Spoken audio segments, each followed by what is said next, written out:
আর এইগুলোর নাম হবে জিলা।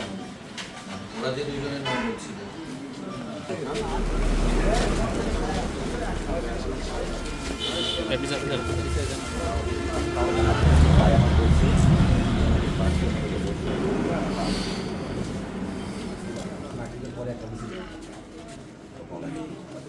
এই বক্তব্য দিয়ে কিন্তু আমাদের সমাপ্ত ঘোষণা করছি। মানে আমরা 40 থেকে 50 কোনো কারণ আমাদের জাহিদ ভাই বলছে যে কোনো ক্রমেই কারণ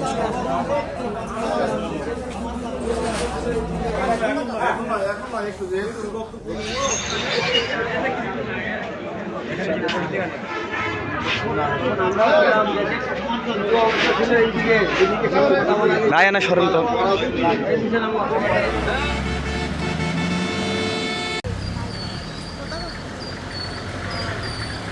ওদেরকে যখন হলো মারতে আসলো, আমি ওদেরকে ঠেকাতে গেলাম। তাদের সবগুলোই পরিচিত মুখ, শিবিরে আমরা তাদেরকে বড় ভাই হিসাবে মানি। তাদেরকে ঠেকাতে গেলাম, তারাই আরও আমাদেরকে মারতে শুরু করলো। এই মনে কর টানাটানি হিঁচড়া লাগিয়ে দিয়েছে। কে কাক মারে এলো পাতারি খুব লাগছে। 1.5 থেকে 200 জামাত শিবিরের লোক আমাদেরকে হামলা করে এবং আমাদেরকে মারধর করে এবং আমাদের নির্বাচনী পার্টি অফিস সে ভাঙচুর করে বিএনপির। আবার আমাদের পোস্টারগুলো যেছিল সবগুলো ছিঁড়ে দিয়েছে তারা। এগুলো দড়িতে টাঙ্গা ছিল, এগুলো সবগুলো ব্যানার তারা ছিঁড়ে দিয়ে গেছে। আবার অনেকগুলো ব্যানার তারা ওই দিকেও নিয়ে গেছে ছিঁড়ে নিয়ে। যে জামাত শিবিরেরা, তাদের প্রতি আমি নির্মম ঘৃণাবোধ জানাই।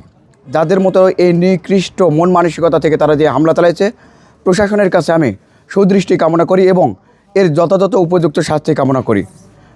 এবং আইন কিংবা আমাদের নির্বাচনী ম্যাজিস্ট্রেট যিনি আছেন তার কাছে আমি বিনীতভাবে অনুরোধ জানাবো, অতি 24 ঘন্টার মধ্যে আজকের আমাদের নির্বাচনী অফিসে যে হামলা হইল সেটার সদুত্তর আশা করি। নির্বাচনী পার্টি অফিসে আমরা এখানে এসে নির্বাচনী অফিসের যেগুলো আছে আমরা এগুলো গুছে কাছে থুয়ে চলে যাওয়ার সিদ্ধান্ত নিয়েছি।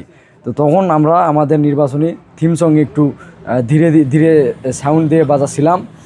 জামাত শিবিরের লোকেরা এখানে প্রোগ্রাম ছিল, ওরা এসে ডাইরেক্ট এখানে এসে বলতেছে যে আপনাদের এই থিম সং বন্ধ করতে হবে। তা আমি বলতেছি ভাই সাউন্ড আমি কমে দিচ্ছি, সমস্যা না, আপনারা আপনাদের করেন।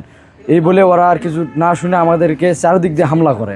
এখানে আমি ছিলাম, আমার হাত একজন এইভাবে পিছন দিক দিয়ে ধরছিল, ধরে একজন আমার গলায় হাত দিছে, দিয়ে আমাকে ফেলে দিয়ে আমাদেরকে মানে মাটিতে গড়াগড়ি করতেছে সবাই, মানে অনেক কজন এলো পাতারি মানে হামলা করছে। আমি কাউকে ঠিকমতো দেখতে পাইনি, কিন্তু ওরা পা দিয়ে হাত দিয়ে যেটাই পাইছে সেটাই দিয়ে আঘাত করছে। আমার মানে গলাতে লাগছে, এগুলা টানাটানি করছে এবং শেষ পর্যায়ে আমার উপর হাতুড়ি নিয়ে মাথাতে আঘাত করছে আসছিল।